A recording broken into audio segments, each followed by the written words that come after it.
Bonjour et bienvenue dans cette vidéo consacrée à la guérison profonde, durable et véritable et à l'approche de l'éveil de la conscience que j'ai nommé être créateur. Je m'appelle Marc Furlerier et cette vidéo fait suite à l'entretien que j'ai eu avec Marie-Josée Cornet pour le télésommet Guérir pour enfin vivre. C'est le pendant pratique, l'idée ici c'est de vous fournir des clés concrètes que vous allez pouvoir implémenter pour guérir et réaligner votre vie avec votre être profond.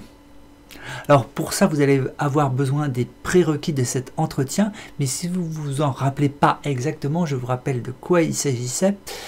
J'avais noté durant cet entretien que ce qui manquait à la thérapie, au coaching, au déploiement personnel dans leur approche conventionnelle, classique, c'est qu'elle n'incluait pas le niveau de l'être véritable, de l'être profond, de la présence que nous sommes. Et le problème aujourd'hui avec les thérapies, c'est qu'elles tentent de guérir une personne qui n'existe pas. Elle tente de guérir une personne qui n'existe pas. Et c'est là où se fourvoient beaucoup d'approches en essayant de réparer et de guérir un être qui n'est absolument pas malade. Donc, regardez la thérapie ou le coaching ou le développement personnel sous l'angle de l'éveil de la conscience, c'est déjà reconnaître l'être profond que nous sommes. Et durant cet entretien, j'avais esquissé donc un triangle avec la pointe en bas et avec deux côtés. Et la pointe en bas, c'est celle qui représente l'être profond. C'est un appel à la profondeur, c'est un appel à reconnaître ce que nous sommes vraiment. Et puis les deux autres angles, il y a un angle qui représente le côté de ce qu'on appelle familièrement l'ego, qui nous croyons être, la personne que nous croyons être, mais que nous ne sommes pas. Et puis l'autre pointe, c'est l'incarnation de notre véritable présence, de notre être véritable, de ce que nous sommes véritablement. Donc l'idée ici, c'est de réinvestir ces deux polarités depuis la profondeur. Et ce qu'on va voir aujourd'hui finalement, c'est que la thérapie, elle se focalise beaucoup sur la personne, sur qui nous croyons être. Mais je vais vous montrer une esquisse et une première étape fondamentale qui, si vous la suivez, va vraiment améliorer votre vie sur le long terme. Donc pas juste un simple soulagement, mais quelque chose de très durable. En partant du fait que vous n'êtes pas une personne et que vous êtes l'être. Et vous allez voir ce que ça peut donner. Alors pour ça, vous allez évidemment écouter, ça va vous donner de l'inspiration, ça va vous donner des informations, mais ça ne suffit pas.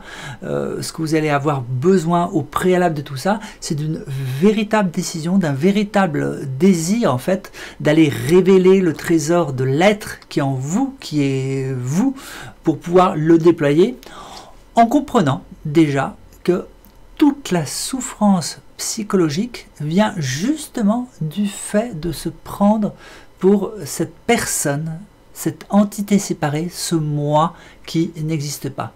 Et on va donc travailler dans la vidéo d'aujourd'hui sur ce pôle, donc sur ce côté du triangle qui est donc qui nous croyons être. Et plutôt que d'essayer donc de le réparer et le guérir, nous allons plutôt voir à quel point il est faux. Et donc, ce que ça présume, c'est que finalement, s'il n'y avait pas cette identification à une personne que nous ne sommes pas, il n'y aurait pas la souffrance. C'est ça le prérequis du départ. Donc voilà, donc c'est parti. Comprenez, appliquez, implémentez, amusez-vous avec ça, et puis vous pourrez me partager ensuite vos résultats. Première étape, exploration de qui nous croyons être. Ok, c'est parti pour cette étape 1 où vous allez vous libérer des identités en souffrance pour retrouver le vrai vous. Et pour cela, nous allons passer par les rôles. Alors les rôles, ce sont des identités conscientes, des idées, mais des identités que vous savez que vous jouez, vous savez que vous êtes l'acteur qui joue le rôle, alors que dans l'identité telle que je l'entends, les identités en souffrance, nous oublions que nous sommes l'acteur et nous prenons pour le rôle. Donc nous allons passer quelque part des identités inconscientes à des identités conscientes qui sont en fait des rôles et vous savez ce que vous êtes, c'est-à-dire l'acteur, la présence, l'être créateur, la conscience, tout simplement. C'est un exercice qui va vous demander en fait de mettre votre chapeau de détective, parce que ce que vous allez faire, c'est que vous allez collecter des informations sensorielles de toutes sortes sur ces identités pour pouvoir mettre de la conscience dessus. Puisque finalement, la différence entre ces identités et ces rôles, c'est de la conscience. Le fait qu'une identité devienne consciente devient un rôle. Et du coup, elle perd son pouvoir perturbateur, puisque à partir du moment où vous la voyez, vous savez que vous ne l'êtes pas, de même que quand vous voyez la chaise, vous savez que vous n'êtes pas la chaise, parce que vous êtes ce qui voit la chaise et pas la chaise vue. Et là, c'est pareil. Si vous voyez l'identité, elle devient un rôle et elle révèle en fait que vous êtes l'acteur de la présence. C'est ça, ce principe qu'on va appliquer. Et donc, pour ça, on va collecter des informations. La question de base à appliquer, c'est quand je souffre, pour qui je me prends? Alors vous allez prendre de quoi noter, papier, crayon ou tablette ou téléphone, mais en tout cas l'idéal ce serait de pouvoir noter en toutes circonstances, parce que à la fois vous pouvez faire l'exercice mais là tout de suite durant la vidéo ou après la vidéo, mais c'est bien aussi de pouvoir le faire en live dans votre vie quotidienne quand les identités arrivent, parce que c'est là où vous allez collecter et ramasser, prendre sur le fait quelque part les informations. Donc prenez quelque chose qui vous permet à tout moment de pouvoir noter et collecter les informations sur les identités. Et ensuite, donc vous partez de cette question, ça c'est la question générale. Quand je souffre, quand je suis malheureux, quand je me sens insatisfait, quand il y a ce manque, mais quand ça va pas, quoi, qui je pense être? Et pour vous aider, parce que ça c'est la question la plus générale, il y a différentes catégories qui peuvent vous aider. Au départ, ce qui est bien, c'est d'identifier les déclencheurs. Qu'est-ce qui me fait entrer dans cette identité? En général, il s'est passé quelque chose avant. Par exemple, quelqu'un vous a fait une remarque donc déplaisante, et ça vous a fait remonter quelque chose en vous, et puis au bout d'un moment, mais il y a quelque chose, mais il y a des pensées, et puis là vous entrez dans un état et vous n'en sortez pas et ça devient obsédant. Donc ça c'est un signe. Donc tiens, là, ou alors ça c'est quand j'ai été voir, mais quand j'écoutais les actualités, et puis là ça a provoqué une peur en moi, j'ai eu peur qu'il y ait un conflit, ceci, cela, etc. Ou bien vous recevez votre facture et puis ça réveille le manque d'argent et des inquiétudes, ou bien vous avez demandé une augmentation à votre patron et puis vous n'a pas répondu, et puis ça a provoqué là aussi quelque chose en vous, mais qui n'est pas du tout sûr, et puis là vous y repensez des heures après, et puis vous sentez que votre énergie qui était joyeuse avant a changé. Donc identifiez les déclencheurs. Qu'est-ce qui s'est passé, mais qu'est-ce qui a déclenché cet état-là? Ensuite, cet état-là, à partir du moment où il se déclenche, il va y avoir un flot de pensées qui se mettent, quelque chose qui tourne comme dans la tête. Ça, c'est l'activation de l'identité. Donc, l'identité s'active suite à ces déclencheurs. Et là, c'est bien que vous puissiez retrouver les pensées caractéristiques. Ah, j'ai vraiment pas de chance. Qu'est-ce qui va m'arriver? Ah, c'est vraiment un salaud. Nanana. J'y arriverai pas avec tout ce que j'ai fait pour elle ou pour lui, etc., etc. Mais il y a tout un ensemble de jugements en fait, donc qui sont en général contre les autres ou contre vous-même, et puis de pensées défaitistes, mais de résignation.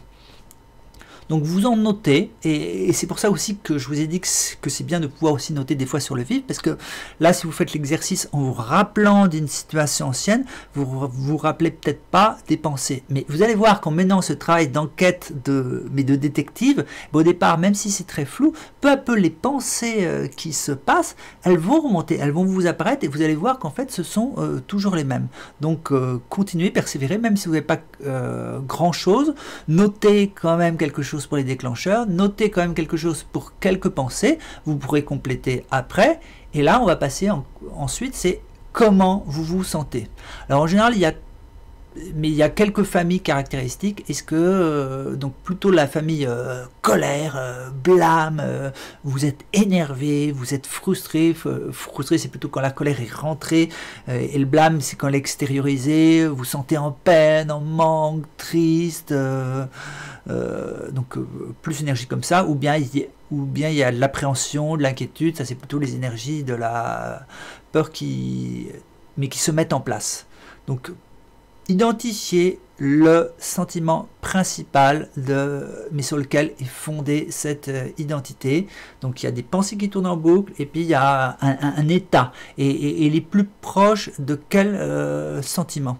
Il existe des listes de sentiments qu'on peut trouver sur Internet qui peuvent vous aider à caractériser le plus finement possible ça ressemble à quoi. Donc quand je me sens blessé, mais dévalorisé, donc ça c'est le jugement qu'il y a eu avant, là vous allez voir qu'en fait mais il y a quelque chose de plus, tiens, là en fait je sens de la tristesse. À vous de mener l'enquête et on continue avec la question suivante, c'est comment vous vous sentez dans le corps. Et là on va encore un petit peu plus profond parce que c'est pas seulement un sentiment, c'est qu'il y a aussi des crispations, il y a une posture, il y a des attitudes. Vous allez voir que les épaules peuvent se rigidifier, il y a une boule au ventre ou une boule à la gorge, ou bien c'est au niveau du cœur, il y a les mâchoires qui se serrent, il y a quelque chose, mais la tête qui se baisse, ou au contraire il y a quelque chose qui est un peu tendu, ou alors qui tremble, ou alors qui se fige. Donc notez le type mais de réaction qu'il y a. Vous pouvez aussi la caractériser selon une autre ligne, mais qui serait, mais est-ce que c'est plutôt de la lutte, de la fuite ou du figement, ou alors quelque chose qui est un petit peu entre là. Donc caractérisez le plus justement possible et mettez les mots les plus précis et les plus exacts que vous pourrez mettre, mais sachant que ça n'a pas besoin d'être parfait, parce que vous y reviendrez, et à fur et à mesure que vous allez goûter et caractériser cet état, vous allez pouvoir l'affiner. Ensuite, question très importante, de quoi avez-vous peur? En fait, s'il y a une identité, il y a toujours de la peur. Donc vous avez toujours peur de quelque chose. En général, c'est la peur qu'il se passe quelque chose, ou alors la peur de ne pas avoir quelque chose. Par exemple, si vous courez, si vous êtes obsédé par quelque chose, c'est peut-être parce que vous avez peur de ne pas l'obtenir. Et puis, au contraire, mais la peur que ça vous arrive. Donc, de quoi avez-vous peur? Qu'est-ce qui vous fait le plus peur? Et si vous voulez vraiment descendre bien dans cette question, c'est arriver jusqu'au pire. Quel est le pire que vous craignez qui vous arrive? Donc, allez toucher ça de votre mieux et pareil, tout ça, vous ne le gardez pas dans la tête, vous écrivez. Et c'est le secret, c'est l'écriture vous permet de vous distancier, de vous dissocier de ça.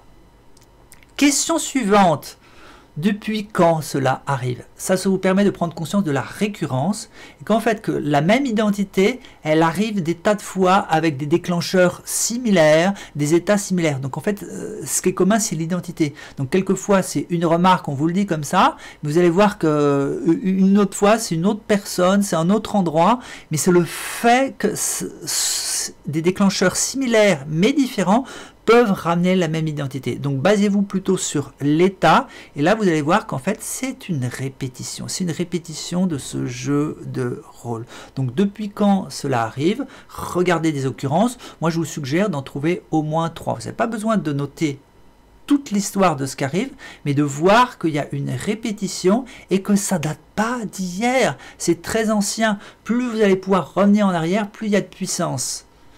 Regardez ensuite qu'est-ce qui vous en fait sortir? Qu'est-ce qui vous en a fait sortir? Et en général, ça c'est pas flou, c'est pas toujours clair. Hein. À un moment vous êtes dans cet état-là, à un moment ça passe à autre chose en fait. Vous passez à autre chose. Donc ça c'est bien aussi de le voir. C'est pas forcément l'information la plus importante, ça vous servira plus après dans la phase de guérison. Mais vous pouvez déjà réserver cette case.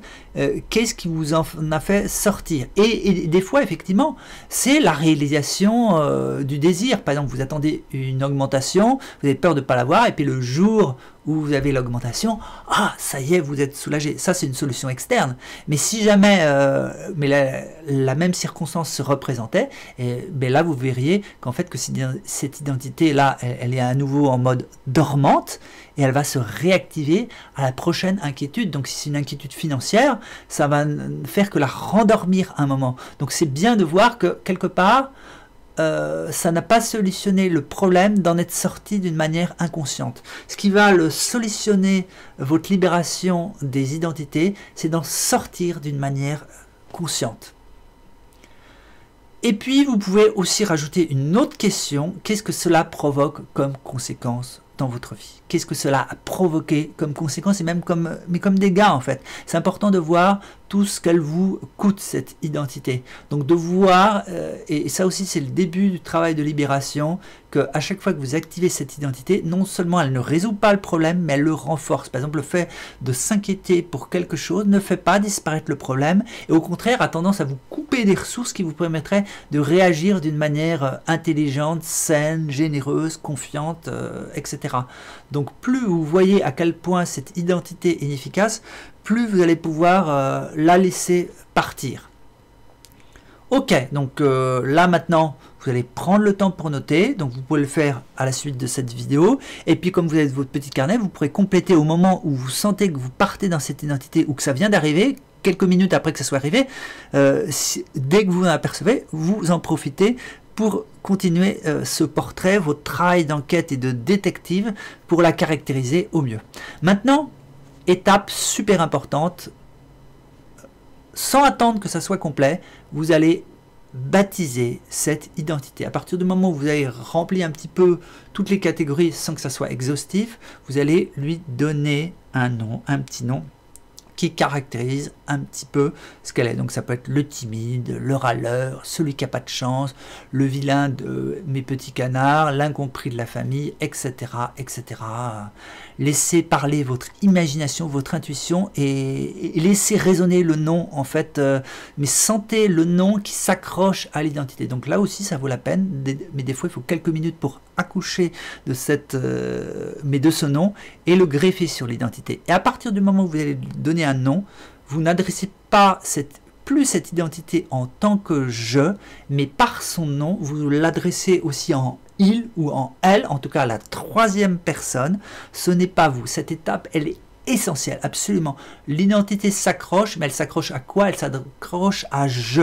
Donc c'est important quelque part que je, ça reste le vous, le vrai vous, l'acteur, et que l'identité, c'est un personnage, un rôle que vous jouez, donc vous adressez par son petit nom, par il, par elle, mais certainement pas par je.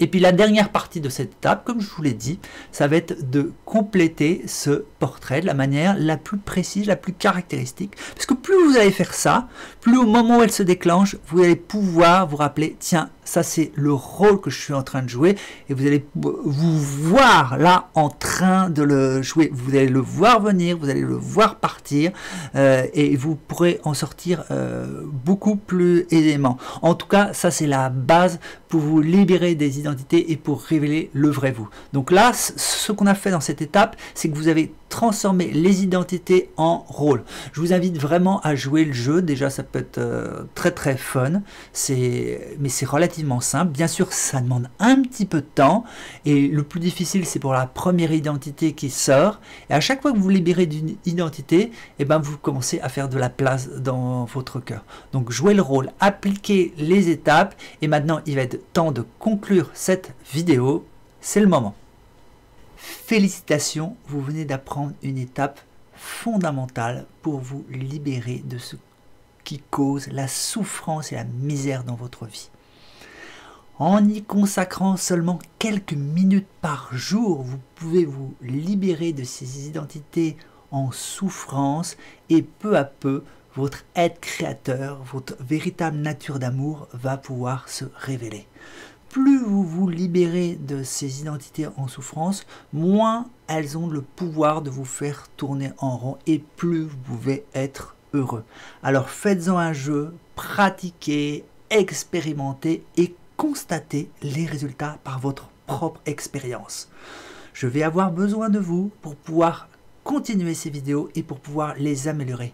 Parce que même si cette étape est importante, elle est fondamentale, ce n'est pas la seule. Il va y avoir une suite, je vous prépare d'autres vidéos, mais pour cela, j'ai besoin de vos retours. Donc après avoir pratiqué, faites-moi part de votre expérience dans l'espace commentaire ci-dessous, ou bien posez-moi des questions. Avez-vous besoin de précision?